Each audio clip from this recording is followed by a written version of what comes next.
Hello, my name is Jessica Collinsworth. In this video, I'm going to be talking about applying an innovative mobile application to help improve sepsis education within the interdisciplinary healthcare team, in hopes to improve outcomes for septic patients, all while developing collaboration and communication between healthcare professionals. To begin this proposal, first I will talk about the problem of sepsis, where it occurs, who is affected by it, and how increased education for healthcare providers can improve the outcomes of septic patients. Second, I will share what is known about sepsis by describing its background and significance through statistics about the health, social, ethical, and financial costs of this problem. Other solutions that were found in professional literature that aim to improve sepsis education among healthcare providers will also be discussed. The third section will cover other professionals I collaborated with while formulating my ideas about successfully applying a mobile application to improve sepsis knowledge. Next, a short video of the Sepsis Guide app in action will be presented to demonstrate how the use of this app can help providers become more knowledgeable about sepsis recognition and interventions. The final section will explain the innovative features of this project using input from the course readings, professional literature, and the opinions of the other healthcare professionals that were interviewed. According to the most recent data collected by the Agency for Healthcare Research and Quality, sepsis was the most expensive and the sixth most common reason for hospital admission, with a total of over 1.6 million hospital stays nationwide. The literature reviewed in the development of this innovative project suggested that the use of healthcare provider education can improve the outcome of septic patients by advancing the knowledge of evidence-based guidelines for sepsis recognition, early interventions, and treatment protocols in multidisciplinary classroom settings as a way to improve communication between disciplines. As the most expensive reason for hospitalization in the U.S., $15.4 billion were spent in 2009 for the inpatient care of septic patients, 58% of which was paid for by Medicare funds, Medicare being the primary taxpayer-funded health insurance that serves the aged and disabled populations in the United States. The current national average of sepsis deaths are 65.5 per 100,000 people. One article stated, even with optimal treatment, mortality due to severe sepsis or sepsis shock is approximately 40% and can exceed 50% in the sickest patients. 5 articles were reviewed in the development of a multidisciplinary and innovative approach to educating healthcare providers about evidence-based strategies in caring for septic patients.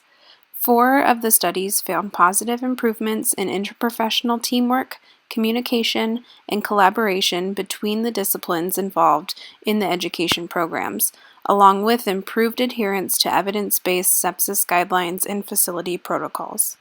One article explored the benefit of a game-based mobile application to educate professionals regarding sepsis.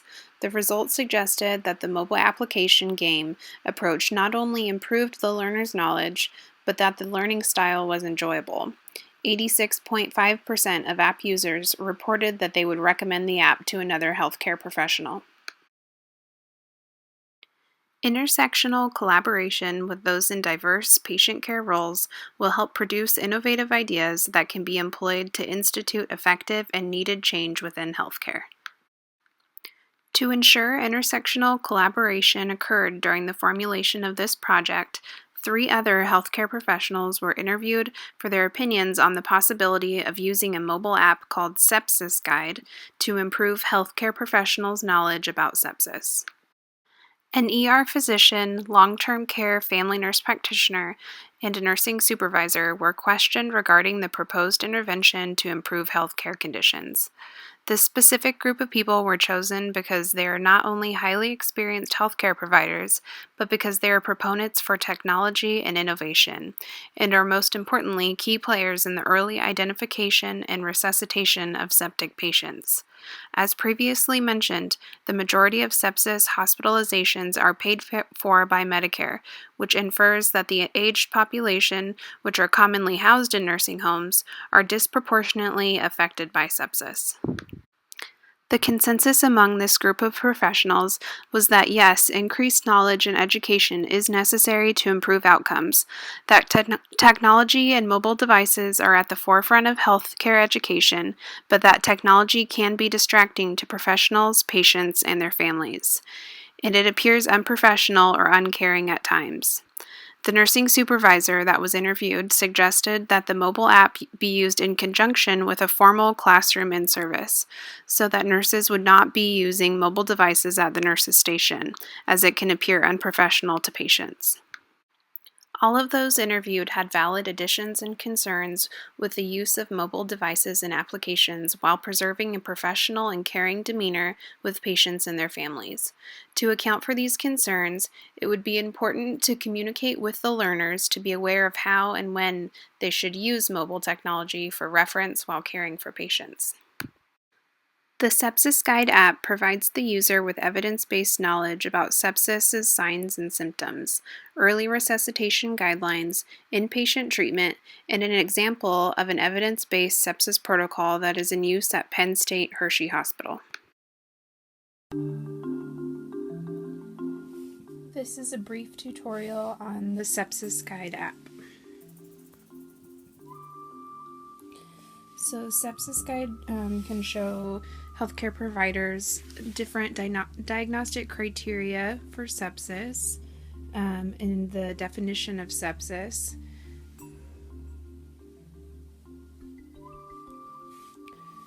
It also has the different signs and symptoms that are involved in the SIRS criteria. Also, different lab variables that indicate sepsis. And obviously in sepsis, lots of times the patient will have low blood pressure and low MAPs, and so that's just a reference tool for the providers. And then the symptoms of organ dysfunction in sepsis.